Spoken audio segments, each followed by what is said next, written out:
Fresh juice ಬರುತ್ತೆ, ಅದಾದಮೇಲೆ ಮಡ್ಡಿನ clean ಮಾಡ್ತೀವಿ, ಫೈನಲ್ ಫಿಲ್ಟರ್ ಆಗಿರೋದು. ನಂತರ ಈಗ ನೋಡಿ ಅದು ಬೆಲ್ಲ ಆಗ್ತಾ ಇರೋದು. ಈಗ ನೋಡ್ಬೋದು ಈ ರೀತಿ ಫೈನಲ್ ತಿನ್ನೋ ಪದಾರ್ಥ ಸರ್ ಇದು. ನಾವು ತಿನ್ನಬೇಕು, ನಮ್ಮ ಮನೆಗಳಲ್ಲೇ ಕೊಟ್ಟಿರ್ತೀನಿ. ನಾನು ನಿಮಗೆ ಕೊಟ್ಟಿರ್ತೀನಿ, ನಿಮ್ಮ ಮನೆಗೆ ಊಟಕ್ಕೆ ಬಂದಾಗ ನಾನು ಉಪಯೋಗಿಸ್ಬೇಕಲ್ಲ ಸರ್. ನೀವು ಕೊಟ್ಟಿದ್ದ ಬೆಲ್ಲ ನಾನು ತಿನ್ಬೇಕಲ್ಲ ಸರ್. ಕಬ್ಬಿನಲ್ಲಿ ಒಂದೇ ಒಂದು ವೇಸ್ಟೇಜ್ ಇಲ್ಲ. ಇದು ಒಂಥರ ಕಲ್ಪವೃಕ್ಷ ಅಂತಾರಲ್ಲ, ಹಂಗೆ ತಿನ್ನೋ ಪದಾರ್ಥ ತಯಾರು ಮಾಡೋರು ಯಾರೇ ಆಗಿರಲಿ ನಮ್ಮ ಮನೆಗೆ ನಾವು ಬಳಸ್ತೀವಿ ಅನ್ನೋ ಥರದಲ್ಲೇ ಮಾಡಿ. ಬೇಕಾದ್ರೆ ಕಬ್ಬಿನಲ್ಲಿ ಕುಡಿಬೋದು, ಬಿಸಿ ಬೆಲ್ಲ ತಿನ್ಕೊಂಡು ಹೋಗ್ಬೋದು.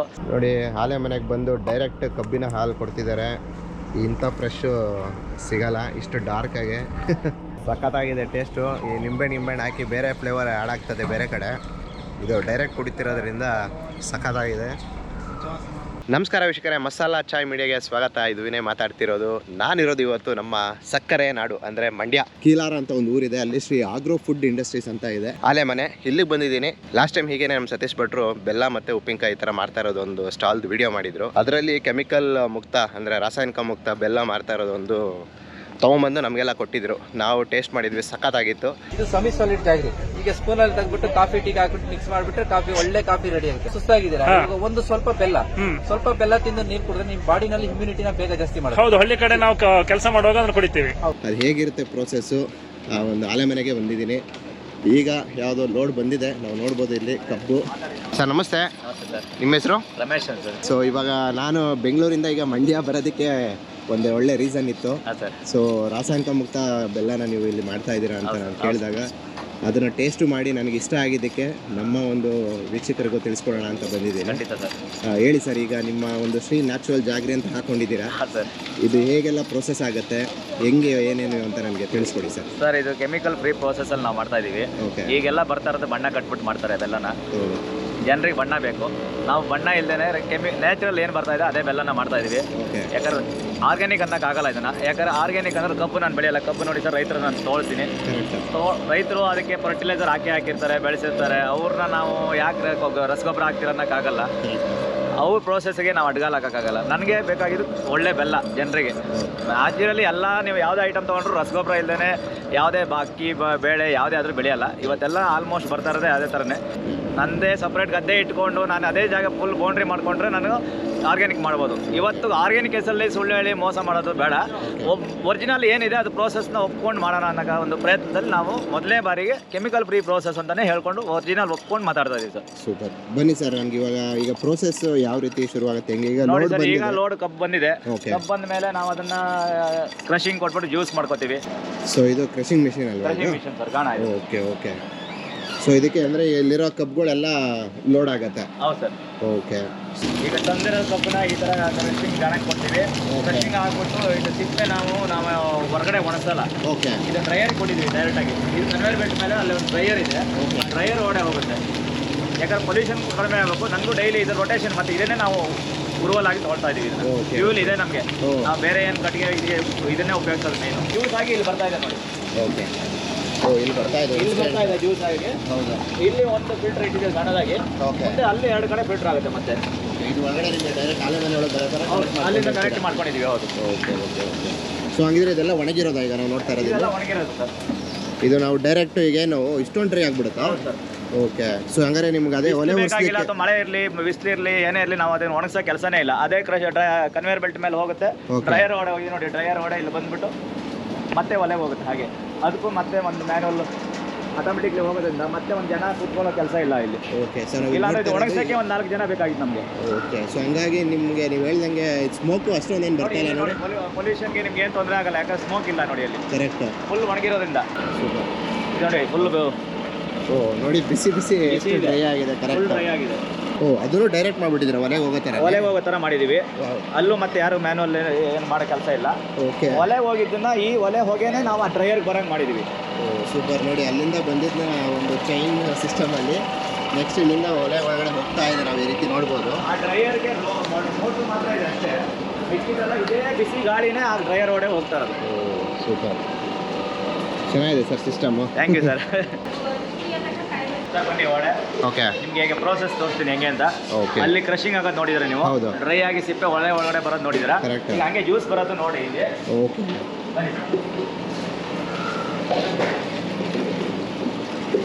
ಅಲ್ಲಿ ಕ್ರಶಿಂಗ್ ಆಗಿ ಜ್ಯೂಸ್ ನೋಡಿ ಇಲ್ಲಿಂದ ಇಲ್ಲಿ ಚಾನಲ್ ಇಂದ ಇಲ್ಲಿ ಬರ್ತಾ ಇದೆ. ಇದು ಸ್ಟೋರೇಜ್ ಟ್ಯಾಂಕ್ ಇದೆ. ಸ್ಟೋರೇಜ್ ಟ್ಯಾಂಕ್ ಅಂತ ಹೇಳ್ತೀರಾ. ಎಷ್ಟಿರುತ್ತೆ ಸರ್ ಇದು ಡೀಪ್ ಸೈಜ್? ಇದು 6 ಅಡಿ ಅಗಲ ಇದೆ ಸರ್. ಇದು ಜಸ್ಟ್ ಒಂದು 4 ಅಡಿ ಇದೆ. ಹೈಟ್ ಒಂದು 4 ಫೀಟ್ ಅಷ್ಟೇ ಅಷ್ಟೇ ಸರ್. ಹೌದು. Okay okay. ಸೇಮ್ ಕಾಪರ್ಗೆ 4 ಇದೆ. 4 ಇದೆ ಅಲ್ಲ ಇದು? ಇದು ಇದರಲ್ಲಿ ಸ್ಟೋರೇಜ್ ಆಗುತ್ತೆ. ಓಕೆ. ಇದರಲ್ಲಿ ಏನು ಮಾಡ್ತೀವಿ ಈಗ ನೋಡಿ ಇದ್ರ ಮೇಲೆಲ್ಲ ಮಡ್ಡಿ ಕ್ಲೀನ್ ಮಾಡ್ತಾರೆ ಇರುತ್ತೆ. ಓಕೆ. ಈ ಪ್ರೋಸೆಸ್ಸೇ ಮೈನ್ ಕ್ಲೀನಿಂಗ್ ಅಲ್ಲಿ. ನೋಡಿ ಈ ಥರ ಮಡ್ಡಿ ಬಂದಿದೆಯಲ್ಲ, ಇದನ್ನು ಕ್ಲೀನ್ ಮಾಡೋದೇ ಪ್ರೋಸೆಸ್ ಇವಾಗ. Okay okay. ಇದನ್ನು ಕ್ಲೀನ್ ಮಾಡಿಲ್ಲ ಅಂದರೆ ಬೆಲ್ಲ ಅಷ್ಟು ಚೆನ್ನಾಗಿ ಬರಲ್ಲ. ಈ ಆರ್ಗ್ಯಾನಿಕ್ ಬೆಲ್ಲ ಮಾಡ್ತೀವಿ ಅಂದ್ರೆ ಈ ಥರ ಮಡ್ಡಿ ತೆಗಿಯಲ್ಲ, ಕಪ್ ಕಲರ್ ಬರಲಿ ಅಂತ. ಜನರಿಗೆ ಕಪ್ ಕಲರ್ ಅಂದ್ರೆ ಅದು ಆರ್ಗ್ಯಾನಿಕ್ ಅಂತ ಅನ್ಕೋತಾರೆ. ಅದು ನ್ಯಾಚುರಲ್ ಅಲ್ಲ. ಈ ಪ್ರೋಸೆಸಲ್ಲಿ ಇದು ತೆಗಿಬೇಕು, ಇದು ವಾಸನೆ ಬರುತ್ತೆ. ಯಾಕಂದ್ರೆ ನೀವು ಕಬ್ಬಿನಲ್ಲಿ ಸ್ವಲ್ಪ ಕಪ್ ಕಲರ್ ಇರ್ತದೆ ನೋಡಿ, ಅದೇ ಕ್ರಶಿಂಗ್ ಆಗಿ ಜ್ಯೂಸ್ ಜೊತೆ ಬಂದಿರುತ್ತೆ. ಅದನ್ನ ಕ್ಲೀನ್ ಮಾಡೋ ಪ್ರೋಸೆಸ್ ಇನ್ನೇನು ಇಲ್ಲ, ಈ ಥರದಲ್ಲೇ ಕ್ಲೀನ್ ಮಾಡಬೇಕು. ಸೊ ಇದರಲ್ಲಿ ಅಂದರೆ ಈಗ ವೇಸ್ಟೇಜ್ ಮೇಲ್ಗಡೆ ಏನು ನೀವು ಇದೇನು ಬರ್ತಾ ಇದೆ ನೋಡಿ, ಇದನ್ನು ನಾವು ತೆಗೆದು ಈ ಥರ ಇದಕ್ಕೆ ಹಾಕ್ತೀವಿ. ಇದಾಗಿ ಹಾಕ್ತೀವಿ, ತೆಗೆದು ಬಿಸಾಕ್ತೀವಿ. ಅಲ್ಲಿ ಹಿಂದ್ಗಡೆ ಗೊಬ್ಬರ ಆಗುತ್ತೆ. ಅದು ಓಕೆ. ಅದು ಗೊಬ್ಬರ ಯೂಸ್ ಆಗುತ್ತೆ. ಸುಮಾರು ನಿಮಗೆ ಮಟ್ಟಿಗೆ ವೇಸ್ಟ್ ಆಗುತ್ತೆ. ಖಂಡಿತ ಸರ್. ಸರ್ ಜನರಿಗೆ ಒಂದು ಒಳ್ಳೆ ಐಟಮ್ ಕೊಡಬೇಕು, ಒಳ್ಳೆ ಪ್ರಾಡಕ್ಟ್ ಕೊಡಬೇಕು ಅಂದಾಗ ನಾವೆಲ್ಲನೂ ಬಯಸ್ಕೋಬೇಕಾಗುತ್ತೆ. ಕ್ವಾಲಿಟಿ ಮೇಂಟೈನ್ ಮಾಡಲೇಬೇಕು ನಾವು. ತಿನ್ನೋ ಪದಾರ್ಥ ಸರ್ ಇದು, ನಾವು ತಿನ್ನಬೇಕು. ನಮ್ಮ ಮನೆಗಳಲ್ಲೇ ಕೊಟ್ಟಿರ್ತೀನಿ, ನಾನು ನಿಮಗೆ ಕೊಟ್ಟಿರ್ತೀನಿ. ನಿಮ್ಮ ಮನೆಗೆ ಊಟಕ್ಕೆ ಬಂದಾಗ ನಾನು ಉಪಯೋಗಿಸ್ಬೇಕಲ್ಲ ಸರ್. ಕೊಟ್ಟಿದ್ದೆಲ್ಲ ನಾನು ತಿನ್ಬೇಕಲ್ಲ ಸರ್. ವ್ಯಾಪಾರ ಮಾಡೋರು ಎಲ್ರಿಗೂ ಆ ಒಂದು ಇಂಟೆನ್ಷನಲ್ಲಿ ಅದು ಮಾಡ್ಬೇಕು ಸರ್. ಮೇನ್ ಅದೇ ಸರ್ ಇರೋದು. ಪ್ರತಿಯೊಬ್ಬರು ನಾನು ಹೇಳೋದು, ಯಾವುದೇ ವಸ್ತು ಪ್ರಾಡಕ್ಟ್ ತಿನ್ನೋ ಪದಾರ್ಥ ತಯಾರು ಮಾಡೋರು ಯಾರೇ ಆಗಿರಲಿ, ನಮ್ಮ ಮನೆಗೆ ನಾವು ಬಳಸ್ತೀವಿ ಅನ್ನೋ ಥರದಲ್ಲೇ ಮಾಡಿ. ಅದು 4 ಜನರಿಗೆ ತಲುಪುವಾಗ ಒಳ್ಳೆ ಪ್ರಾಡಕ್ಟ್ ಆಗಿ ತಲುಪುತ್ತೆ. ತುಂಬ ಖುಷಿ ಆಯ್ತು ಈ ಮಾತು. ಕಬ್ಬಿನಲ್ಲಿ ಒಂದೇ ಒಂದು ವೇಸ್ಟೇಜ್ ಇಲ್ಲ. ಇದು ಒಂಥರ ಕಲ್ಪವೃಕ್ಷ ಅಂತಾರಲ್ಲ, ಹಾಗೆ ಇದಕ್ಕೆ ತೆಂಗಿನ ಮರಕ್ಕೆ ಹಾಗೆ ಇದು ಒಂಥರ ಸೂಪರ್. ಸೊ ಈ ಪ್ರೋಸೆಸ್ಸಲ್ಲಿ ನೆಕ್ಸ್ಟ್ ಏನು ಮಾಡ್ತೀರಾ ಸರ್? ಇದು ಕ್ಲೀನಿಂಗ್ ಆದಮೇಲೆ ಮತ್ತೆ ನಾವು ಇಲ್ಲಿ ಡಬಲ್ ಫಿಲ್ಟರ್ ಇಟ್ಟಿದ್ದೀವಿ ನೋಡಿ, ಜಾಲರದ್ದು. ಇದಾ? ಸ್ಟೀಲ್ ಜಾಲರದ್ದು. Okay okay. ಅಂದರೆ ಈಗ ನೀವು ಅದನ್ನ ಎತ್ಬಿಟ್ಟು ಇದ್ರ ಮೇಲೆ ಹಾಕ್ತೀವಿ. Okay okay. ಇದ್ರ ಮೇಲೆ ಹಾಕಿ ಇದು ತುಂಬ್ಕೋತೀವಿ. ಇದು ಕುದಿ ಬರ್ತಾ ಇದೆ. ಅಂದರೆ ಇವಾಗ ಅವೆರಡಕ್ಕೂ ಒಲೆ ಕನೆಕ್ಷನ್ಸ್ ಇರಲ್ಲ ಸರ್? ಅದೇ ಅಲ್ಲಿ ಒಲೆ ಹಾಕಿದ್ದು ಬೆಂಕಿ ಅಲ್ಲಿ ಡ್ರೈಯರ್ಗೆ ಹೋಗ್ತಾ ಇದೆ. ಸೊ ಈಗ ಫ್ರೆಶ್ ಜ್ಯೂಸ್ ಬರುತ್ತೆ, ಅದಾದಮೇಲೆ ಮಡ್ಡಿನ ಕ್ಲೀನ್ ಮಾಡ್ತೀವಿ. ಮಡ್ಡಿ ಕ್ಲೀನ್ ಆದಮೇಲೆ ಇಲ್ಲಿ ಜಾಲರಿ ಥರ ಇಟ್ಕೊಂಡು ಆ ಫ್ರೆಶ್ ಏನು ಜ್ಯೂಸ್ ಬಂದಿರುತ್ತೆ ಅದನ್ನ ಇಲ್ಲಿಗೆ ಹಾಕ್ತೀವಿ. ಮಿನಿಮಮ್ ಒಂದು ಬೆಲ್ಲ ಆಗಲಿಕ್ಕೆ ಒಂದು 2.5 ಗಂಟೆಯಿಂದ 3 ಗಂಟೆ ಬೇಕು. ಒಂದೇ ಒಂದು ಕೊಪ್ಪರಿಗೆ ಆದರೆ. ಇದು 4 ಕೊಪ್ಪರಿಗೆ ಆಗಿದ್ರೆ ನಾವು ಒಂದು ಸ್ವಲ್ಪ ಫಾಸ್ಟಾಗಿ ಆಗುತ್ತೆ. ಯಾಕಂದ್ರೆ ಅಲ್ಲಿ ಆಲ್ರೆಡಿ ಅದು ಜ್ಯೂಸ್ ಸ್ಟೋರೇಜ್ ಆಗಿರುತ್ತೆ, ಅದಕ್ಕೂ ಬೆಂಕಿ ಇರೋದ್ರಿಂದ ಒಂಚೂರು ಬಿಸಿ ಆಗ್ತಾ ಇರುತ್ತೆ. ಇಲ್ಲಿ ಮಡ್ಡಿ ಕ್ಲೀನ್ ಆಗೋಗಿರುತ್ತೆ. ನೆಕ್ಸ್ಟ್ ಪ್ರೊಸೆಸಲ್ಲಿ ಇಲ್ಲಿ ಇದ್ರ ಪಕ್ಕದಲ್ಲೇ 2 ಕೊಪ್ಪರಿಗೆ ಇರೋದ್ರಿಂದ ಇಲ್ಲಿ ಬೆಂಕಿ ಚೆನ್ನಾಗಿರೋದ್ರಿಂದ ಚೆನ್ನಾಗಿ ಬೇಯ್ತಾ ಇರುತ್ತೆ. ಇಲ್ಲಿ ನಿಮ್ಗೆ ಏನು ಪ್ರೋಸೆಸ್ ಆಗುತ್ತೆ ಅದು ಒಂದು 3/4 ಅವರಲ್ಲಿ ಮುಗಿದೋಗುತ್ತೆ. ಅವಾಗ 3 hours ಅನ್ನೋದು 4 ಇರೋದ್ರಿಂದ ಸ್ವಲ್ಪ ಫಾಸ್ಟಾಗಿ ಆಗುತ್ತೆ. ಒಂದು ಪ್ರೋಸೆಸ್ಗೆ ಒಂದು ಅಡುಗೆ ಅಂತ ಹೇಳ್ತೀವಿ. ಒಂದು ಅಡುಗೆ ಅನ್ನೋದು ನಿಮಗೆ 1 ಅವರಲ್ಲಿ ಆಗೋಗುತ್ತೆ ಮ್ಯಾಕ್ಸಿಮಮ್. ಇನ್ 2 hours ನಿಮ್ಗೆ ಇಲ್ಲೇ ಸೇವ್ ಆಗೋಗುತ್ತೆ ಈ 4 ಕೊಪ್ಪರಿಗೆಯಿಂದ. ಬರೀ ಒಂದೇ ಕೊಪ್ಪರಿಗೆ ಇಟ್ಕೊಂಡ್ರೆ ನಿಮಗೆ ಟೈಮ್ ಹಿಡಿತದೆ. ಫೈನಲ್ ಫಿಲ್ಟರ್ ಆಗಿರೋದು ಇದು. ಫೈನಲ್ ಫಿಲ್ಟರ್ ಆಗಿರೋದು ನಂತರ ಈಗ ನೋಡಿ ಅದು ಬೆಲ್ಲ ಹಾಕ್ತಾ ಇರೋದು. ಈಗ ನೋಡ್ಬೋದು ಈ ರೀತಿ ಫೈನಲ್. ಸೊ ಇದು ನ್ಯಾಚುರಲ್ ಕಲರ್. ಇವಾಗ ಏನು ಹಾಕಲ್ಲ, ನಾವು ಸುಣ್ಣ ಒಂದು ಹಾಕ್ತೀವಿ, ಆಮೇಲೆ ಒಂದು ಸ್ವಲ್ಪ ಎಣ್ಣೆ ಹಾಕ್ತೀವಿ ಸರ್, ಅಡುಗೆ ಎಣ್ಣೆ. ಇಲ್ಲಿಂದ ಈ ಬೆಲ್ಲ ಇಲ್ಲಿಂದ ತೆಗೆದು ಇಲ್ಲಿ ಇದಕ್ಕೆ ತೊಟ್ಟಿ ಹೊಡೆ ಬಿಡ್ತೀವಿ ಸರ್, ತಣ್ಣಗಾಗಕ್ಕೆ. ಓಕೆ. ಸೊ ಅಲ್ಲಿಂದ ಅಲ್ಲಿಂದ ಆಗಿತ್ತು. ಸೊ ಅಲ್ಲಿಂದ ಡೈರೆಕ್ಟ್ ಹಂಗೆ ಬಿಟ್ಬಿಡ್ತೀವಿ. ಹೌದು, ಅಲ್ಲಿಂದ ಬಿಡ್ತೀವಿ. ಅಲ್ಲಿ ಬಿಟ್ಟಿರೋದು ಇಲ್ಲಿ ತೊಟ್ಟಿ ಹೊಡೆ ಬರುತ್ತೆ, ಇದು ತಣ್ಣಗಾಗಕ್ಕೆ ಬಿಡ್ತೀವಿ. ಇಲ್ಲಿ ಇಲ್ಲೂ ಒಂದು ಬಟ್ಟೆನಲ್ಲಿ ಪಂಚೆ ಬಟ್ಟೆ ಬರುತ್ತೆ ಅಲ್ಲ, ಕೋರ ಬಟ್ಟೆ, ಅದರಲ್ಲಿ ಮತ್ತೆ ಫಿಲ್ಟರ್ ಮಾಡ್ತೀವಿ. ಇಲ್ಲಿಂದ ಕೆಪಾಸಿಟಿ ಇರುತ್ತೆ ಸ್ಟೋರೇಜ್. ಇದು ಅಲ್ಲಿ ಬರೋ ಅಷ್ಟು 100-150 kg ಏನಿದೆ ಅಷ್ಟು ಬರುತ್ತೆ. ಸ್ವಲ್ಪ ಅಗಲ ಯಾಕೆ ತೊಗೊಂಡಿದ್ದೀವಿ ಅಂದ್ರೆ ಸ್ವಲ್ಪ ಬೇಗ ತಣ್ಣ ಆಗಲಿ ಅಂತ ಒಂದು ಸ್ವಲ್ಪ. Okay okay okay. ಅಂದರೆ ಈಗ ಕಂಪ್ಲೀಟ್ಲಿ ಇದೇನು ಇದು ಕಡಪ ಕಲ್ಲು ಸರ್ ಇದು. ಓಕೆ. ಸೊ ಕಡಪ ಕಲ್ಲು ನ್ಯಾಚುರಲ್. ಸೊ ಇದಾದ್ಮೇಲೆ ನೀವು ಅದನ್ನ ಯಾವ ಥರ ಶೇಪು ಮತ್ತೆ ಹೆಂಗೆ ಕಟ್ ಮಾಡ್ಕೊಂಡು ಯಾವ ಥರ? ಇದರಲ್ಲಿ ನಾವು 4 ಥರ ಮಾಡ್ತೀವಿ ಸರ್. ಸ್ವಲ್ಪ ಹೊತ್ತು ಜಾಸ್ತಿ ಬಿಟ್ಟರೆ ನಿಮಗೆ ಪೌಡ್ರ್ ಬೆಲ್ಲ ಮಾಡ್ತೀವಿ ಇಲ್ಲಿ ಕನ್ವರ್ಟ್ ಮಾಡಿಬಿಟ್ಟು. ಓಕೆ. ನಂತರ 2ನೇದು ನಮ್ಮದು ಸ್ವಲ್ಪ ಇನ್ನೂ ಸ್ವಲ್ಪ ಬೇಗ ತೆಗಿತೀವಿ. ಅವಾಗ ಸ್ವಲ್ಪ ಸಾಲಿಡ್ ಹಾರ್ಡ್ನೆಸ್ ಬರಲ್ಲ, ಸೆಮಿ ಸಾಲಿಡ್ ಮಾಡ್ತೀವಿ. ಫಸ್ಟ್ ಟೈಮ್ ನಾವು ಬಿಟ್ಟಿದ್ವಿ ಸ್ಕೂಪಲ್ಲಿ. ನೀವು ಅಂದರೆ ಕಂಟೈನಲ್ಲಿ ನಾವು ಪ್ಯಾಕಿಂಗ್ ಮಾಡಿದ್ವಿ, ಅದನ್ನು ಸ್ಪೂನಲ್ಲಿ ತೆಗೆದು ಯೂಸ್ ಮಾಡ್ಕೋಬೋದು. ಯಾರು ಆ ಥರ ಬೆಲ್ಲ ಅಂದರೆ ಗಟ್ಟಿ ಇರುತ್ತೆ, ಅದು ಹೊಡಿಬೇಕು, ಇನ್ನೇನೋ ಮಾಡಬೇಕು ಅನ್ನೋ ಜನರ ಕಾನ್ಸೆಪ್ಟು. ಅದಕ್ಕೋಸ್ಕರ ಜಾಸ್ತಿ ಜನ ಪೌಡ್ರ್ ಬೆಲ್ಲ ಯೂಸ್ ಮಾಡ್ತಾರೆ. ನಾನು ಪೌಡ್ರ್ ಬೆಲ್ಲ ಪ್ರಿಪೇರ್ ಮಾಡೋಕ್ಕಿಂತ ಫಸ್ಟ್ ನೀವು ಇದನ್ನು ನಮ್ಮ ಸೆಮಿ ಸಾಲಿಡ್ ಯೂಸ್ ಮಾಡಿ ನೋಡಿ ಅಂತ ಹೇಳ್ತೀನಿ. ಪೌಡ್ರ್ ಬೆಲ್ಲ ಜನರ ಮಾರ್ಕೆಟಿಂಗ್ ಜನರಿಗೋಸ್ಕರ ಮಾಡ್ತಾ ಇದ್ದೀವಿ. ಆ್ಯಕ್ಚುಲಿ ನಾನು ಕೇಳಿದ್ರೆ ನಾನು ಸೆಮಿ ಸಾಲಿಡ್ ಯೂಸ್ ಮಾಡಿ ಪ್ಯೂರ್ ಅಂದರೆ ಬಟ್ಟೆನಲ್ಲಿ ತೋರಿಸಿರ್ತೀವಿ, ಎಲ್ಲೂ ನಿಮಗೆ ಗಲೀಜು ಬರಲ್ಲ ಅಥವಾ ಮಣ್ಣು ಬರಲ್ಲ, ಯಾವುದೇ ಕಸ ಗಿಸ ಬರಲ್ಲ. ಆಮೇಲೆ ಏನು ಕೆಮಿಕಲ್ ಹಾಕಿರಲ್ಲ. ಆಮೇಲೆ ನೀಟಾಗಿ ಡಬ್ಬದಲ್ಲಿ ಹಾಕಿ ಪ್ಯಾಕಿಂಗ್ ಮಾಡಿ ಸೀಲ್ಡ್ ಮಾಡಿರ್ತೀವಿ. ಯಾರೋ 3ನೇವರು ಅದನ್ನು ಮುಟ್ಟೋಂಗಿರಲ್ಲ. ಇಲ್ಲೂ ಪ್ಯಾಕಿಂಗ್ ಯೂನಿಟಲ್ಲೂ ಅಷ್ಟೇ ಅಚ್ಚು ಬೆಲ್ಲ ಮಾಡ್ತೀವಿ. ಇದು ಅಚ್ಚು ಮನೆಗಳು ಇವೆಲ್ಲ. ಸೊ ಇದು ಅಚ್ಚು ಬೆಲ್ಲ. ಹೌದು, ನಾರ್ಮಲ್ ಅಚ್ಚುಗಳು ಬರ್ತಾವಲ್ಲ ಅದು. ಇದು ಅಚ್ಚಿ ಮನೆಗಳು. ಇದೆಲ್ಲ ಹಾಕಿದ್ರೆ ಡೈ ಬರುತ್ತೆ. ಅದು ಬಕೆಟ್ ಅಲ್ಲಿ ನಿಮಗೆ ಬಕೆಟ್ ಬೆಲ್ಲ ಅಂತ ಬರುತ್ತೆ, ಒಂದು ಕೆಜಿ ಇದ್ದು ಬಕೆಟ್, ಅದು ಒಂದು ಬೆಲ್ಲ. ಹೌದು, ಅದು ಆ ಕಡೆ ಕೊಲ್ಲಾಪುರಿ ಜಾಗರಿ ಅಂತೀವಿ, ಒಂದೊಂದು ತರ ಹೆಸರು ಸರ್. ಅದು ಬಕೆಟ್ ಡೈ ಅಲ್ಲಿ ಇಟ್ಟಿದ್ದೀವಿ ನೋಡಿ, ಜೋಡಿಸಿದ್ವಿ, ಅದು ಬಕೆಟ್ ಬೆಲ್ಲ. ಈಗ ನಿಮ್ಮ ಹತ್ರ 4 ವೆರೈಟಿ ಇದೆ. ಈಗ 4 ವೆರೈಟಿನೂ ನಾವು ನೋಡ್ಬೋದು. ಖಂಡಿತ ನೋಡ್ಬೋದು ಸರ್. ಬನ್ನಿ ಸರ್. ಅದ್ರ ತುಂಬಿದ್ದನ್ನ ನಾವು ತೂಕ ಹಾಕೊಂತೀವಿ ಫಸ್ಟು. ಯಾಕಂದ್ರೆ ತೂಕ ಫಸ್ಟು ಕರೆಕ್ಟ್ ತೂಕ ಕೊಡ್ಲಿಲ್ಲ ಅಂದ್ರೆ ಮೋಸ ಮಾಡ್ದಂಗೆ ಆಗುತ್ತೆ. ನಾನು ತರ ಶೇಪ್ ಬರೋಕ್ಕೆ ಮತ್ತೆ ಒಂದು ಅರ್ಧ ಗಂಟೆ 1 ಅವರ್ ಇಲ್ಲಿ ಬಿಡ್ತೀವಿ. ತಣ್ಣಗಾದ್ಮೇಲೆ ಅದನ್ನ ನಾವು ಈ ತರ ನೋಡಿ ಉಲ್ಟಾ ಹಾಕಿದ್ರೆ ಅದು ಡೈ ಆಗಿ ಶೇಪ್ ಈ ತರ ಬರುತ್ತೆ. ನೋಡ್ಬೋದು. ಸೊ ಈಗ ಅಲ್ಲಿ ಫಿಲ್ ಮಾಡಿರೋದನ್ನ ಬರಲಿಕ್ಕೆ ಈ ತರ ಮಾಡ್ಕೋತೀವಿ ನೋಡಿ, ಈ ಶೇಪ್ ಬರುತ್ತೆ ಅವಾಗ. ಓಕೆ. ಸೊ ಅಂದ್ರೆ ಈಗ ಫುಲ್ ಅದು ಗಟ್ಟಿಯಾಗಿರುತ್ತೆ ಬೆಲ್ಲ. ಗಟ್ಟಿಯಾಗಿದೆ ಸರ್. ಇವಾಗ ಇನ್ನೊಂದು ಅರ್ಧ ಗಂಟೆ ಹಂಗೆ ಓಪನ್ ಬಿಟ್ರೆ ಅದು ಗಾಳಿ ಆಡಿದ ತಕ್ಷಣ ಮತ್ತೆ ನೀರು ಹಿಂಕೊಂಡು ಗಟ್ಟಿ ಆಗುತ್ತೆ. ಓಕೆ. ಯಾವುದೇ ರೀತಿ ಕಲರ್ಗಳು ಹಾಕಿಲ್ಲ ಸರ್ ಇದಕ್ಕೆ. ನ್ಯಾಚುರಲ್ ಏನಿದೆ ಅದೇ ಕಲರ್. 3 ಇಂದ 4 ಪ್ರೋಸೆಸ್ ಮಾಡಿದ್ರು ಅಷ್ಟೇ, ಅದಾದ್ಮೇಲೆ ಡೈರೆಕ್ಟ್ ಬೆಲ್ಲ ಆಗಿದೆ. ಈ ಥರ ಬೆಲ್ಲ ಆಗುತ್ತೆ. ಅದು ಬಿಟ್ಟರೆ ಆ ಥರ ಅಚ್ಚು ಮನೆ ಅಲ್ಲ, ಅಚ್ಚು ಬೆಲ್ಲ ಆಗುತ್ತೆ ಈ ಥರ.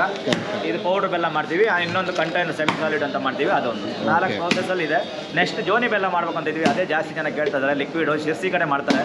ನೀವು ಶಿರ್ಸಿ ಕಡೆ ಹೋಗಿದ್ರೆ ನಿಮ್ಗೆ ಗೊತ್ತಿರುತ್ತೆ. ಜೋನಿ ಬೆಲ್ಲ ಅಂತ ಲಿಕ್ವಿಡ್ ಅಲ್ಲಿ, ಅದು ಬೇರೆ ದೋಸೆಗೆ ಅದಕ್ಕೆ ಮಕ್ಕಳಿಗೆ ಎಲ್ಲ ತಿನ್ಸಕ್ಕೆಲ್ಲ ರುಚಿ ಇರುತ್ತೆ. ಯಾಕಂದ್ರೆ ಡೈಲಿ ಬೆಲ್ಲ ತಿಂದಷ್ಟು ಆರೋಗ್ಯಕ್ಕೆ ಒಳ್ಳೇದು ಅಂತ. ಮಕ್ಕಳಿಗೆ ಸುಮ್ಮನೆ ತಿನ್ಸಕ್ಕಾಗಲ್ಲ, ಅದಕ್ಕೆ ದೋಸೆ ಜೊತೆನೋ ಇಡ್ಲಿ ಜೊತೆ ಬೆರೆಸಿ ಕೊಟ್ಟರೆ ತಿಂತಾರೆ ಅನ್ನೋ ಕಾರಣಕ್ಕೆ ಆ ಥರದ ಒಂದು ಕಾನ್ಸೆಪ್ಟ್ ಇಂದ ನಾವು ನೆಕ್ಸ್ಟ್ ಅದು ಜೋನಿ ಬೆಲ್ಲನೂ ಮಾಡಕ್ಕೆ ಪ್ಲಾನ್ ಮಾಡಿದ್ದೀವಿ. ಸೂಪರ್. ಸೊ ಇವಾಗ ಇದು ಬಂದು ಶ್ರೀ ನ್ಯಾಚುರಲ್ ಜಾಗರಿ ಅಂತ ನಿಮ್ದು ಬ್ರ್ಯಾಂಡ್ ಇದೆ. ಓಕೆ. ಸೊ ಇವಾಗ ಇದು ಇದೇ ಬ್ರ್ಯಾಂಡ್ ಮೇಲೆ ಮಾರ್ಕೆಟಿಂಗ್ ಮಾಡ್ತಾ ಇದೀವಿ ಎಲ್ಲ. ಇವಾಗ ಆಲ್ಮೋಸ್ಟ್ ಈ ಕಡೆ ಪುತ್ತೂರಿಂದ ಸ್ಟಾರ್ಟ್ ಆಗಿದ್ದು ಅಪ್ ಟು ಕಾರವಾರದವರೆಗೂ ಹೋಗ್ತಾ ಇದೆ. ಎವ್ರಿ ವೀಕ್ ಹೋಗುತ್ತೆ, ಫ್ರೆಶ್ ಆಗಿ ರೆಡಿ ಆಗಿದಂಗೆ ವಾರ ಹೋಗ್ತಾ ಇರುತ್ತೆ. ಈಗ ನೆಕ್ಸ್ಟ್ ಬೆಂಗಳೂರು ಮಾರ್ಕೆಟಿಂಗ್ ಮಾಡ್ತಾ ಇದೀವಿ.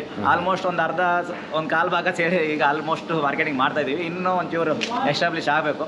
ಯಾಕಂದ್ರೆ ನಮಗೂ ಸ್ವಲ್ಪ ಸಮಯಾವಕಾಶ ಒಂದೇ ಸತಿ ಎಲ್ಲ ಕಡೆನೂ ಮಾರ್ಕೆಟಿಂಗ್ ಮಾಡ್ಕೊಳಕ್ ಆಗಲ್ಲ. ಸೊ ಇವಾಗ ಇದು ಯಾವ ಥರ ಅಂದರೆ ಲೈಕ್ ಈಗ ಅಂಗಡಿಯವರು ನಿಮಗೆ ಡೈರೆಕ್ಟ್ ಕಾಂಟ್ಯಾಕ್ಟ್ ಆದರೆ ಒಳ್ಳೆಯದ ಅಥವಾ ಇಂಡಿವಿಜುವಲ್ ಆಗಿ? ಸರ್ ಇಂಡಿವಿಜುವಲ್ ಅಂದರೆ ಒಂದೊಂದು ಕಳಿಸೋದು ಅಂದರೆ ಬೈ ಕೊರಿಯರ್ ಚಾರ್ಜಸ್, ಇದು ತೂಕದ ವಸ್ತು ಆಗಿದ್ದರಿಂದ ಚಾರ್ಜಸ್ ಜಾಸ್ತಿ ಆಗುತ್ತೆ. ಓಕೆ. ಯಾಕಂದರೆ 1 kg ಕೊರಿಯರ್ ಮಾಡೋಕೆ ಹೋದರೆ 40 ರೂಪಾಯಿ 50 ರೂಪಾಯಿ ತೊಗೋತಾರೆ. ಕೊರಿಯರ್ ಅವರು 70-80 ಅಂತಾರೆ. ಬೈ ಪೋಸ್ಟ್ ಅಂದರೆ ಜಾಸ್ತಿ ಹೇಳ್ತಾರೆ. ಆದರೆ ಅಂಗಡಿಗೆ ನಾವು ತಲುಪಿಸೋ ವ್ಯವಸ್ಥೆ ಮಾಡ್ತೀವಿ. ಅಲ್ಲಿಂದ ಅಂಗಡಿಯಿಂದ ಕಸ್ಟಮರ್ ತೊಗೊಳ್ಳೋ ಥರ ಮಾಡಿದ್ರೆ ಒಳ್ಳೇದು ಅಂತ ನನ್ನ ಅನಿಸಿಕೆ. ಸೊ ಇವಾಗ ಇದು ಬಂದು ಎಷ್ಟು 1 ಕಿಲೋ ಇದೆ? 1 ಕಿಲೋ ಸರ್. ಇದು ಏನಿದೆ ಇದು ಕಾಸ್ಟ್? ಇದು 84 rupees ಇದೆ MRP. ಓಕೆ. ಹೋಲ್ಸೇಲ್ ರೇಟು ಅಂದರೆ ಅವ್ರು ತೊಗೊಂಡು ಮಾರ್ಕೆಟಿಂಗ್ ಮಾಡೋದ್ರಿಂದ ಅವ್ರಿಗೆ ಒಂದು ಸ್ವಲ್ಪ ನಾವು ಬಿಟ್ಟು ಕೊಡಬೇಕಾಗುತ್ತೆ. ಓಕೆ. ಸೊ ಇದು ಬಂದು ಇನ್ನೊಂದು ಪೌಡ್ರ್. ಇದು ಪೌಡ್ರ್ ಬೆಲ್ಲ ಸರ್. ಇದು ಪೌಡ್ರ್ ಬೆಲ್ಲ. ಹೌದು. ಓಕೆ.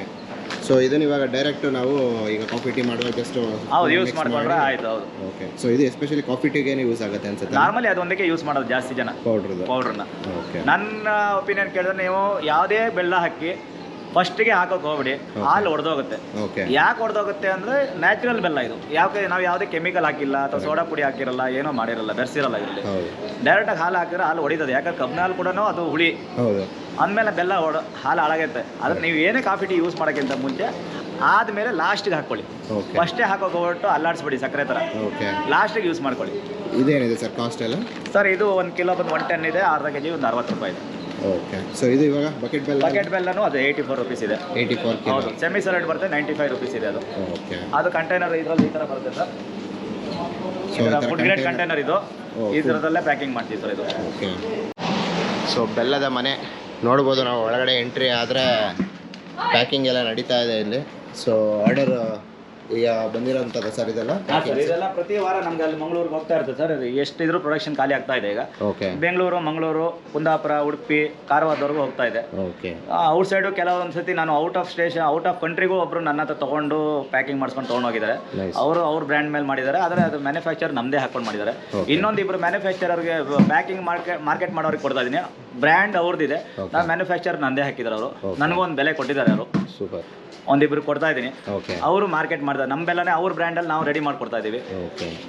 ಸೊ ಅಚ್ಚು ಬೆಲ್ಲ ಅಂದರೆ ನಾವು ಈ ಥರ ನೋಡ್ಬೋದಲ್ಲ? ಖಂಡಿತ ಸರ್. ಸೊ ಇಲ್ಲಿ ವೆಯ್ಟ್ ಮಾಡಿ ಇವರು ಪ್ರಾಪರಾಗಿ ಅಚ್ಚು ಬೆಲ್ಲನ ತೊಗೊಳ್ಬೋದು. ಒಂದು ಕೊಡಿ ನಾವು ನೋಡ್ಬೋದಲ್ಲ?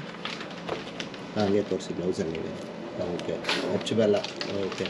ಸೊ ಯೂಶಲಿ ಆ ಯೆಲ್ಲೋ ಕಲರ್ದು ನಾವು ನೋಡಿದ್ದು ಸಹಜವಾಗಿರುತ್ತೆ ಅಂಗಡಿ. ಅದು ಬಣ್ಣ ಹಾಕಿರ್ತಾರೆ ಸರ್ ಅಷ್ಟೇ. ಅದು ಜನರಿಗೆ ಬಣ್ಣ ಇಷ್ಟ, ಇವತ್ತು ಒರಿಜಿನಾಲಿಟಿ ಇಷ್ಟ ಇಲ್ಲ. ಹೌದು. ಕಪ್ಪಗಿದ್ದಾರೆ ನಮ್ಮಂತವ್ರು ಯಾರು ನೋಡೋದು ಸರ್. ನ್ಯಾಚುರಲ್ ಇರೋದು ಬೇಕು ಸರ್ ಫಸ್ಟ್. ಹೌದು. ಅದನ್ನು ಬಣ್ಣದಲ್ಲಿ ಅಡಿಬೇಡಿ, ಗುಣಮಟ್ಟದಲ್ಲೇ ನಾವು ನೋಡ್ಕೊಳ್ಳಿ ಅಂತ ಹೇಳ್ತೀವಿ ಸರ್ ಅಷ್ಟೇ. ವಿಮ್ಟಾಲ್ ಲ್ಯಾಬ್ಸ್ ಅಂತಿದೆ ರಾಜಾಜಿನಗರದಲ್ಲಿ, ಅಲ್ಲಿ ಕೊಟ್ಟು ಲ್ಯಾಬಲ್ಲಿ ಟೆಸ್ಟ್ ಎಲ್ಲ ಮಾಡಿಸಿದ್ವಿ. ಅದು ರಿಪೋರ್ಟ್ ಎಲ್ಲ ಇಟ್ಕೊಂಡು ಆಮೇಲೆ ನಾವು FSSAI ಅಪ್ಲೈ ಮಾಡಿದ್ವಿ. FSSAI ಇಂದ ಅಪ್ರೂವಲ್ಸ್ ಆಗಿದೆ ಸರ್. ಓಕೆ. ಸೊ ಈಗ ಈ ಥರ ನೋಡ್ಬೋದು. ಹೌದು. ಸರ್ ಇವಾಗ ಏನಂದ್ರೆ ನೆಕ್ಸ್ಟ್ ಈಗೆಲ್ಲ ಬರೋ ಹಬ್ಬ ಸೀಸನ್ಗಳು ಸ್ಟಾರ್ಟು ಜನವರಿಯಿಂದ ಸಂಕ್ರಾಂತಿ ಸ್ಟಾರ್ಟ್ ಆಗುತ್ತೆ, ಆಮೇಲೆ ಹಂಗೆ ಯುಗಾದಿ ಅದು ಇದು ಪ್ರತಿಯೊಂದು ಹಬ್ಬ ಹರಿದಿನ ಅಂದಾಗ ಬೆಲ್ಲ ಬೇಕೇ ಬೇಕು. ನಮ್ಮ ಬೆಲ್ಲ ಉಪಯೋಗಿಸಿ ನೋಡಿ, ಟೇಸ್ಟ್ ನೋಡಿ, ಉಪಯೋಗಿಸಿ ತಿಂದಾದ್ಮೇಲೆ ನೀವು 4 ಜನರಿಗೆ ಹೇಳಿ ಹೇಗಿದೆ ಏನಿದೆ ಅಂತ. ಯಾಕಂದ್ರೆ ನಿಮ್ಮ ಅನುಭವನೇ 4 ಜನರಿಗೆ ಹಂಚಿದಾಗ್ಲೇ ನಮಗೂ ಮುಖದಿಂದ ಅಂದ್ರೆ ನಿಮ್ಮ ಮಾತಿಂದ ಮಾತು ಹರಡಾಗ್ಲೇ ನಮಗೂ ನಮ್ಮ ಪ್ರಾಡಕ್ಟ್ ರೀಚ್ ಆಗೋಕ್ಕೆ ಸಾಧ್ಯ ಬೇರೆಯವ್ರಿಗೆ. ನೀವು ನಿಮ್ಮನೆ ಫಸ್ಟ್ ಯೂಸ್ ಮಾಡಿ. ಈಗೆಲ್ಲ ಅಚ್ಚು ಬೆಲ್ಲ ಈ ಥರದೆಲ್ಲ ಫಂಕ್ಷನ್ಗಳಿಗೆ ಇನ್ನೊಂದಕ್ಕೆ ಯೂಸ್ ಮಾಡ್ತಾರೆ, ಪಾಯಸ ಗೀಸ ಮಾಡಿದಾಗ ಕಪ್ಪು ಕಲರ್ ಬರೋದ್ರಿಂದ ಇದು ಮಾಡೋಕೆ ಹೋಗ್ಬೇಡಿ, ಕಲರ್ ನೋಡೋಕೆ ಹೋಗ್ಬೇಡಿ. ದಯವಿಟ್ಟು ಇದೊಂದು ರಿಕ್ವೆಸ್ಟ್ ಮಾಡ್ತಾ ಇದ್ದೀನಿ, ಪದೇ ಪದೇ ಹೇಳ್ತಾ ಇದ್ದೀನಿ. ಇದೊಂದು ನನ್ನ ಕಡೆಯಿಂದ ನಾನು ಹೇಳೋಂಥ ಕೊನೆ ಮಾತಿದು. Thank you sir. ನಾನು ಚಿಕ್ಕ ಹುಡುಗ ಇದ್ದಾಗ ಆಲೆ ಮನೆ ಒಳಗೆ ಹೋಗಿದ್ದು ಸುಮಾರು ವರ್ಷಗಳೇ ಆಗಿತ್ತು. ಈಗ ಹೋಗಿ ಆ ಪ್ರೋಸೆಸ್ನೆಲ್ಲ ನೋಡಿ ಒಂದೆಲ್ಲ ನೆನಪಾಯಿತು, ಮತ್ತು ನಿಮಗೂ ಅದೆಲ್ಲ ಇಷ್ಟ ಆಯಿತು ಅಂತ ಅನ್ಕೊತೀನಿ. ಬನ್ನಿ ಇವಾಗ ಅದನ್ನು ನಿಮಗೂ ಇಷ್ಟ ಆಗಿರುತ್ತೆ ಪ್ರಾಡಕ್ಟ್ ತೊಗೋಬೇಕು ಅಂತ, ಅದರದ್ದು ಬಗ್ಗೆ ಹೇಗೆ ಬೆಲೆ ಮತ್ತು ಅದರದ್ದು ಸರ್ವಿಸ್ ಹೆಂಗೆ ಅಂತ ತಿಳ್ಕೊಳ್ಳೋಣ. ಸರ್ ಇವಾಗ ವಿಡಿಯೋ ನೋಡ್ತಾ ಇರೋರು ಎಷ್ಟೋ ಜನಕ್ಕೆ ನನಗೂ ಆ ಪ್ರಾಡಕ್ಟ್ನ ತೊಗೋಬೇಕು ಅಂತ ಅನಿಸುತ್ತೆ. ಯಾಕೆಂದರೆ ಈಗ ಕೆಮಿಕಲ್ ಮುಕ್ತ ಆಗಿದ್ದರಿಂದ ಈಗ ಸಿಂಪಲಾಗಿ ಆ ಪ್ರೋಸೆಸ್ ನೋಡಿದ್ರೆ ಅವ್ರ ಕಣ್ಣು ಮುಂದೆನೇ ಹೆಂಗೆ ನಡೀತಿದೆ ಅಂತ. ಸೊ ಹಾಗಾಗಿ ಆ ಥರದ ಪ್ರಾಡಕ್ಟ್ನ ತೊಗೊಳಕ್ಕೆ ತುಂಬ ಜನ ಇಷ್ಟಪಡ್ತಾರೆ. ಇವಾಗ ಪ್ರಾಡಕ್ಟ್ ತೊಗೋಬೇಕು ಅಂತ ಹೇಳಿದ್ರೆ ಈಗ ಬೆಂಗಳೂರು ಇರ್ಬೋದು, ಈಗ ಹೊರ ರಾಜ್ಯ ಅಂತ ಇರ್ಬೋದು, ಬೇರೆ ಜಿಲ್ಲೆಗಳಿಂದ ಇರ್ಬೋದು. ಸೊ ಅವ್ರಿಗೆಲ್ಲ ಸರ್ವಿಸ್ ಯಾವ ಥರ ಇದೆ ಸರ್? ಸರ್ವಿಸು ಅಂದರೆ ಈಗ ಸದ್ಯಕ್ಕೆ ಬೆಂಗಳೂರು ಸುತ್ತಮುತ್ತ ಆಲ್ಮೋಸ್ಟ್ ಅಂಗಡಿಗಳು ಕವರ್ ಮಾಡಿದೀವಿ. ಸ್ವಲ್ಪ ಬೇಕು 1-2 kg ಆ ಥರ ಅಂದರೆ ಅವ್ರ ಅಕ್ಕಪಕ್ಕ ಅಂಗಡಿಲಿ ಟ್ರೈ ಮಾಡೋದು ಉತ್ತಮ. ಜಾಸ್ತಿ ಬೇಕು ಅಂದರೆ ನಂದೆಲ್ಲ ಮಿಕ್ಸೆಡ್ ಪ್ರಾಡಕ್ಟ್ ಇರೋದ್ರಿಂದ ಅವರಿಗೆ ಯಾವ್ದಾರು ಒಂದು 4-5 kg ಮೇಲಿದ್ರೆ ಒಂದು ತಲುಪಿಸೋ ಒಂದು ವ್ಯವಸ್ಥೆ ಏನಾದ್ರು ಸಾಧ್ಯ ಮಾಡ್ಬೋದು ಸರ್. ನಾನು ಸಾಧ್ಯವಾದಷ್ಟು ಯಾವ್ದಾದ್ರು ಒಂದೊಂದು ಜಿಲ್ಲೆಯಿಂದ ಯಾವ್ದಾದ್ರು ಡಿಸ್ಟ್ರಿಬ್ಯೂಟರ್ಗಳಾದ್ರೆ ಅವ್ರನ್ನ ಕಾಂಟ್ಯಾಕ್ಟ್ ಮಾಡಿದ್ರೆ ನನಗೆ ನಾನು ಒಂಚೂರು ಅವ್ರಿಗೆ ತಲುಪಿಸ್ಬಿಟ್ಟು ಅವ್ರ ಊರಲ್ಲಿ ಅವ್ರು ಎಸ್ಟಾಬ್ಲಿಷ್ ಆಗೋಕ್ಕೆ ಈಸಿ ಆಗುತ್ತೆ, ಅವ್ರಿಗೂ ಒಂದು ಬಿಸ್ನೆಸ್ ಆಗುತ್ತೆ, ನನಗೂ ಆಗುತ್ತೆ. ಹೌದು, ಎಲ್ಲ ಕಡೆ ನಾನು ರೀಚ್ ಆಗಕ್ಕೆ ಆಗಲ್ಲ. ಅಟ್ಲೀಸ್ಟ್ ಇನ್ನೊಬ್ರು ಯಾರೋ ಡಿಸ್ಟ್ರಿಬ್ಯೂಟರ್ ಸಿಕ್ಕರೆ ಅವನು ಒಂದು ಬಿಸ್ನೆಸ್ ಆಗುತ್ತೆ, ಅವ್ರ ಊರಲ್ಲಿ ಅವನು ಬೆಳಿಬೋದು, ನಾನು ಬೆಳಿಬೋದು, 4 ಜನರಿಗೆ ಐಟಮ್ ತಲುಪಿಸ್ಬೋದು, ಅವ್ರಿಗೂ ಕಸ್ಟಮರ್ಗಳು ರೀಚ್ ಆಗ್ಬೋದು, ಈಸಿ ಆಗುತ್ತೆ ನನಗೆ. Super sir. ಸರ್ ಈಗ ಡಿಸ್ಟ್ರಿಬ್ಯೂಟರ್ ನಿಮ್ಮನ್ನ ರೀಚ್ ಔಟ್ ಆಗಬೇಕು ಅಂತ ಹೇಳಿದ್ರೆ ಶ್ರೀ ಜಾಗರಿ ಅಂತ ನಂದು ಯೂಟ್ಯೂಬ್ ಅಲ್ಲಿ ಒಂದಷ್ಟು ವಿಡಿಯೋಸ್ ಇದಾವೆ, ಪ್ರೋಸೆಸ್ ಹೆಂಗೆ ಮಾಡ್ತೀವಿ ಅನ್ನೋದು. ಜೊತೆಲಿ ನನ್ನ ಕಾಂಟ್ಯಾಕ್ಟ್ ನಂಬರ್ ಕೊಡ್ತೀನಿ, 9342877447 ಅನ್ನೋದು. ಕಾಂಟ್ಯಾಕ್ಟ್ ಮಾಡಿ. ಸೊ ಅವ್ರೇನಾದರೂ ಬೇಕು ಅಂತ ಹೇಳಿದ್ರೆ ಯೂನಿಟ್ಗೆ ಬಂದು ಅವರು ಬೇಕಾದ್ರೆ ಖಂಡಿತ ಸರ್ ಯಾವಾಗಲೂ ಬಂದು ನೋಡ್ಬೋದು ಸರ್. ನಾನು ಅದು ಫಸ್ಟ್ ಪ್ರಿಫರೆನ್ಸ್ ಕೊಡಿ ಅಂತೀನಿ. ಯಾಕಂದ್ರೆ ನೀವೇ ಖುದ್ದಾಗಿ ನೋಡೋದ್ರಿಂದ ನಿಮ್ಗೊಂದು ನಂಬಿಕೆ ಬರುತ್ತೆ. ನನ್ನ ಪ್ರಾಡಕ್ಟ್ ಬಗ್ಗೆ ನೀವು ನೋಡ್ಬೇಕು ಖುದ್ದಾಗಿ ಬಂದು. ಇಲ್ಲೇ ಬಂದರೆ ಬಿಸಿ ಎಷ್ಟು ಬೇಕಾದ್ರೆ ಕಬ್ಬಿನಲ್ಲಿ ಕುಡಿಬೋದು, ಬಿಸಿ ಬೆಲ್ಲ ತಿನ್ಕೊಂಡು ಹೋಗ್ಬೋದು, ಹಾಗೆ ನಿಮ್ಮ ಮನೆಗೆ ಪ್ಯಾಕಿಂಗ್ ತೊಗೊಂಡು ಹೋಗ್ಬೋದು. 1 day ಜಾಲಿ ಟ್ರಿಪ್ ಥರ ಬಂದು ಹೋಗ್ಬೋದು ನೀವು. ಸದ್ಯಕ್ಕೆ ಅಂದರೆ ಈ ಸರೌಂಡಿಂಗಲ್ಲಿ ಯಾವುದು ಹೋಟೆಲ್ಗಳು ಸ್ವಲ್ಪ ಸ್ಟೇ ಸ್ವಲ್ಪ ಕಷ್ಟ, ನೀವು ಮಂಡ್ಯದಲ್ಲಿ ಇರಬೇಕಾಗುತ್ತೆ. 5 ಕಿಲೋಮೀಟರ್ ಇದು ಇಲ್ಲಿಂದ ಒಂದು ಮೈನ್ ರೋಡಿಗೆ 5 ಕಿಲೋಮೀಟರ್ಸ್ ಆಗುತ್ತೆ, ಅಲ್ಲಿಂದ ಮಂಡ್ಯ ಒಂದು 5 ಕಿಲೋಮೀಟರ್ 10 ಕಿಲೋಮೀಟರ್ಸ್ ಆಗುತ್ತೆ ಸರ್ ಇಲ್ಲಿಗೆ. Super. So thank you sir. ನನಗೆ ನಿಮ್ಮ ಒಂದು ಮಾಹಿತಿಗೆ ತುಂಬಾ ಖುಷಿ ಆಯಿತು. ಜೊತೆಗೆ ಇವಾಗ ಯಾರೆಲ್ಲ ನೋಡಿ ಮೈಸೂರು ರೋಡ್ ಕಡೆ ನೀವು ಟ್ರಾವೆಲ್ ಮಾಡ್ತಿದ್ದೀರಾ ಅಂತ ಹೇಳಿದ್ರೆ, ನೀವು ಮನೆಗೆ ಏನಾದರೂ ಒಂದು 5-10 ಕಿಲೋ ಏನಾದರೂ ಬೇಕು ಅಂತ ಹೇಳಿದ್ರೆ, ಒಂದು ಫಂಕ್ಷನ್ ಇದೆ ಇಲ್ಲ ಹಬ್ಬಕ್ಕೆ ಏನಾದರೂ ಬೇಕು ಅಂತ ಹೇಳಿದ್ರೆ ನೀವು ಇಲ್ಲಿ ಡೈರೆಕ್ಟ್ ಬನ್ನಿ. ಸರ್ ಹೇಳ್ದಂಗೆ ನಿಮ್ಮ ಎದುರುಗಡೆನೆ ಪ್ರೋಸೆಸ್ ಆಗ್ತಿರುತ್ತೆ. ಅಲ್ಲೇ ಏನಾದರೂ ಆ ಟೈಮಲ್ಲಿ ರೆಡಿ ಮಾಡ್ತಿದ್ರೆ ಆ ಬಿಸಿ ಬಿಸಿ ಬೆಲ್ಲನೂ ಸಹ ನೀವು ಮನೆಗೆ ತಗೊಂಡೋಗ್ಬೋದು. ರಜಾ ಅಂತ ಏನಿರಲ್ಲ, ಆಲ್ಮೋಸ್ಟ್ ಓಪನ್ ಇರುತ್ತೆ. ಮೇ ಜೂನ್ ಅಲ್ಲಿ ಒಂದು ಸ್ವಲ್ಪ ಕಬ್ಬು ಸಿಗುತ್ತೆ ಕಡಿಮೆ ಇರೋದ್ರಿಂದ, ಅವಾಗ 1 ತಿಂಗಳು ನಾವು 1-1.5 ತಿಂಗಳು ಸ್ವಲ್ಪ ನಿಲ್ಸಿರ್ತೀವಿ. ಮಿಕ್ಕಿದ ಎಲ್ಲ ಟೈಮು ಆಲ್ಮೋಸ್ಟ್ ಇಲ್ಲಿ ಓಪನ್ ಇರುತ್ತೆ. ಏನ್ ಟೈಮಿಂಗ್ಸ್ ಏನಿಲ್ಲ ಸರ್, ಬೆಳಿಗ್ಗೆಯಿಂದ ಇಲ್ಲೇ ಇರ್ತಾರೆ ಸರ್. ಬೆಳಿಗ್ಗೆ 5 ಗಂಟೆ ಶುರು ಆಗಿರುತ್ತೆ, ರಾತ್ರಿ 10 ಗಂಟೆವರೆಗೂ ಮಾಡ್ತಾ ಇರ್ತಾರೆ. ನಿಮ್ ಕನ್ವೀನಿಯಂಟ್ ಟೈಮಿಂಗ್ಸ್ ನೋಡ್ಕೊಂಡು ಬರ್ಬೋದು, ಏನು ಬೇಜಾರಿಲ್ಲ. ಇಲ್ಲಿ ನಿಮಗೆ ಅಮರಾವತಿ ಹೋಟ್ಲ್ ಇದೆ ಮೈನ್ ರೋಡಲ್ಲಿ, ಅಲ್ಲಿಂದ ರೈಟ್ ತೊಗೊಂಡ್ರೆ ಇಲ್ಲಿಗೆ ಬರೋಕೆ 5 ಕಿಲೋಮೀಟರ್ ಅಷ್ಟೇ. ಸೂಪರ್. ನೋಡಿ ನೀವು ಈ ಥರ ಲೈಕ್ ಆಲೆ ಮನೆದು ಪ್ರಾಡಕ್ಟ್ ನಮ್ಮ ಮನೆಗೆ ಬೇಕು ಅಂತ ಅನಿಸಿದ್ರೆ ಈ ವಿಡಿಯೋದಲ್ಲಿ ಅವ್ರದ್ದು ಕಂಪ್ಲೀಟ್ ಡೀಟೇಲ್ಸ್ ಹಾಕಿರ್ತೀನಿ. ಸೊ ಅಲ್ಲಿ ಹೋಗಿ ನೀವು ಅದನ್ನು ಬೈ ಮಾಡ್ಬೋದು. ಈ ವಿಡಿಯೋ ನಿಮ್ಗೆ ಎಲ್ರಿಗೂ ಇಷ್ಟ ಆಗಿದೆ ಅಂತ ತಿಳ್ಕೊತೀನಿ. ಸಿಗ್ತೀನಿ ಇದೇ ರೀತಿ ಮುಂದಿನ ವಿಡಿಯೋದಲ್ಲಿ. ಬಾಯ್ ಬಾಯ್.